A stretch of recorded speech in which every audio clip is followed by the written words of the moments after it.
Hi friends, எல்லோருக்கும் வணக்கம். எல்லோரும் எப்படி இருக்கீங்க? நல்லா இருக்கீங்களா? இன்றைக்கி அந்த கதையோட அடுத்த பற்றி தான் பார்க்க போகிறோம். அதுக்கு முன்னாடி நீங்கள் செய்ய வேண்டிய விஷயம் என்ன அப்படின்னு கேட்டிங்கன்னா, மறக்காமல் நம்ம சேனலை சப்ஸ்கிரைப் பண்ணிக்கோங்க. கீழே இருக்க பெல் பட்டனையும் கிளிக் பண்ணுங்கள். அப்போ தான் போடுற வீடியோஸ் எல்லாமே உங்களுக்கு உடனுக்குடனே நோட்டிஃபிகேஷன் வரும். ஸோ மறக்காமல் சேனலை சப்ஸ்கிரைப் பண்ணிட்டு வீடியோ பாருங்கள் ஃப்ரெண்ட்ஸ். வாங்க நம்ம அதுக்குள்ளே போகலாம்.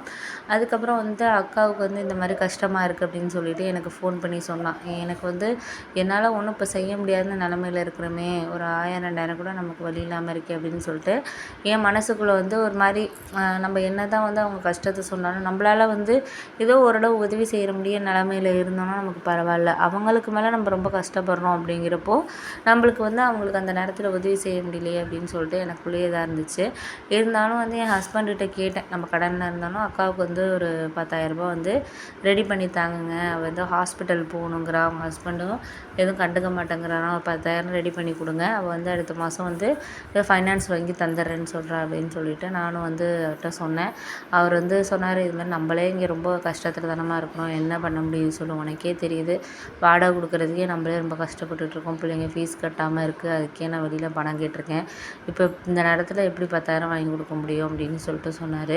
சரி நான் பார்க்குறேன், ட்ரை பண்ணுறேன் வேணாம், ஆனால் கன்ஃபார்ம் வாங்கி கொடுக்க முடியலைன்னா என்னை கோச்சிக்கக்கூடாது அப்படின்னு சொன்னார். ஏன்னா அவரை சொல்லியும் நம்ம தப்பு கிடையாது, அவரோட சூழ்நிலையும் நமக்கு தெரியுது. அப்படின்னா அவர் இப்போ தான் ஸ்கூல் ஃபீஸு பிள்ளைங்களுக்கு 15,000 பணம் கட்டணும் 2 பிள்ளைங்களுக்கும் அப்படின்னு சொல்லிட்டு அவர் யாரோ ஃப்ரெண்டுக்கிட்ட யார்ட்டையும் காசு வட்டிக்கு தான் கடன் கேட்டிருக்காரு. அப்படி இருக்க சூழ்நிலையில் அவர் என்ன பண்ணுவார் அப்படிங்கிறது எனக்கு புரிஞ்சிச்சு.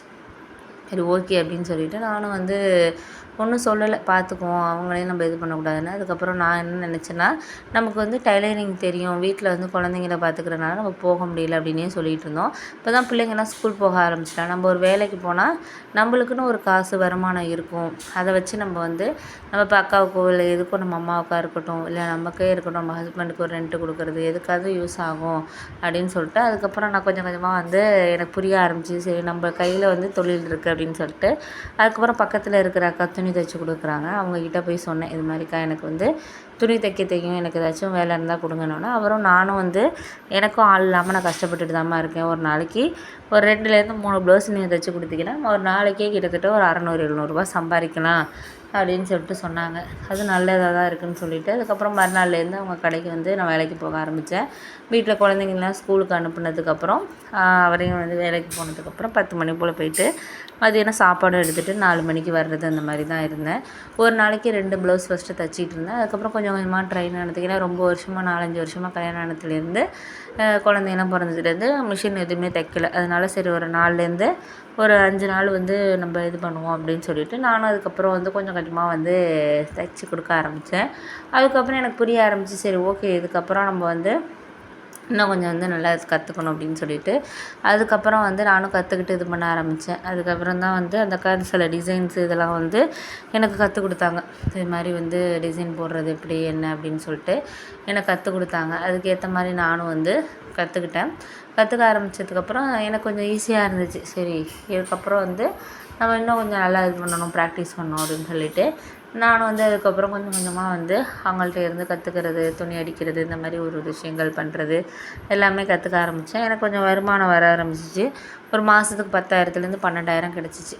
அதை வச்சு அதுக்கப்புறம் ஃபைனான்ஸ் எடுத்து ஒரு நாளைக்கு 100 200 அந்த மாதிரி கட்டுறது, அந்த மாதிரி பண்ணிகிட்டு இருந்தேன். ஹஸ்பண்டுக்கு கொஞ்சம் ரெண்ட்டு கொடுக்குறது, குழந்தைங்க ஃபீஸ் கட்டுறதெல்லாம் இது நானும் ஷேர் பண்ணி பண்ணதுனால அவர் கொஞ்சம் ஈஸியாக இருந்துச்சு. ஏன் அப்படின்னா நம்ம ஒரு விஷயம் செய்கிறோம் அப்படின்னா அவர் கொஞ்சம் நம்மளும் ஒரு ஹெல்ப் பண்ணுறோம் அப்படின்னா அவருக்கும் கொஞ்சம் சந்தோஷமாக தானே இருக்கும். அப்படிங்கிறதுனால அவரும் எனக்கு கொஞ்சம் நல்லா அவரும் கொஞ்சம் ஹெல்ப் பண்ணார். அதுக்கப்புறம் நானே வீட்டில் 2 மிஷின் வாங்கி வச்சுட்டு கொஞ்சம் கஸ்டமருங்களுக்கெல்லாம் நானே வீட்டிலேருந்து தைச்சி கொடுக்க ஆரம்பித்தேன். ஏன்னா வெளியில் ஒருத்தவங்களுக்கு தைச்சி கொடுக்குறதுக்கு நம்மளே அதை செஞ்சோன்னா கண்டிப்பாக அதில் ஒரு லாபம் கிடைக்கும். அப்படிங்கிறதுனால நானே செய்ய ஆரம்பித்ததுக்கப்புறம் ஓரளவு நல்லா லாபம் கிடச்சிச்சு. ஒரு மாதம் ஒரு 15,000க்கு மேலேயே எனக்கு கிடைக்க ஆரம்பிச்சிச்சு. அதுக்கப்புறம் சரி வெளியூரில் போய்ட்டு இன்னும் கொஞ்சம் டிசைனு இந்த ஒர்க்கெல்லாம் கற்றுக்கிட்டோன்னா இன்னும் கொஞ்சம் வர நல்ல கஸ்டமர்ஸ் காசு ஒரு ப்ளவுஸ் தைக்க 1000லேருந்து 2,000 ரூபாய் அந்த மாதிரி இருக்கிறதுக்கு நம்ம பண்ணலாம் அப்படின்னு சொல்லிட்டு நான் அதுக்கப்புறம் முடிவு பண்ணேன். சரி பார்த்துக்கலாம் நம்ம அப்படின்னு சொல்லிட்டு ஒரு சில விஷயங்களை நம்ம என்ன தான் இது பண்ணாலும் கிராண்டாக ஒரு ஒர்க் பண்ணி கொடுக்குறாங்க அப்படின்னா நம்ம அதை கரெக்டான ஒரு இதில் இது பண்ணணும். அப்படிங்கிறதுனால சரி ஓகே அப்படின்னு சொல்லிட்டு அதுக்கப்புறம் நானும் வந்து ஒரு நல்ல ஒர்க் பண்ணி இது பண்ணுறதுக்காக வந்து இது பண்ணேன். சரி அதுக்கப்புறம் ஓகே அப்படின்னு சொல்லிட்டு அதுக்கப்புறம் வந்து வெளியூரில் போயிட்டு இந்த ட்ரைனிங்லாம் முடித்து கொஞ்சம் கற்றுக்கிட்டதுக்கப்புறம் எனக்கு கொஞ்சம் வந்து நல்ல ஓரளவு கஸ்டமர் இன்னும் நிறைய பேர் வர ஆரம்பித்தாங்க. ஒரு நாளைக்கு கிட்டத்தட்ட 2000 ரூபா வரைக்கும் சம்பாரித்தேன். மாதம் 50,000 வரைக்கும் என் நிலமை கொஞ்சம் மாறுனுச்சு. அப்போ தான் நான் யோசித்தேன், நம்ம வந்து இத்தனை நாள் யோசிச்சுக்கிட்டே உட்காந்ததுனால ஒன்றுமே யூஸ் கிடையாது. இப்போ நம்ம வந்து ஒரு நல்ல ஒரு நிலைமைக்கு வந்திருக்கோம், வீடு கட்ட போகிறோம் அப்படிங்கிறதுனால எனக்கு அது ஒரு சந்தோஷமாக இருந்துச்சு. அதனால தான் எந்த ஒரு விஷயத்தையுமே நம்ம ஒரு தொழிலை கற்றுக்கிட்டு நல்லபடியாக பண்ணோன்னா எல்லாம் சந்தோஷமாக இருக்கும்.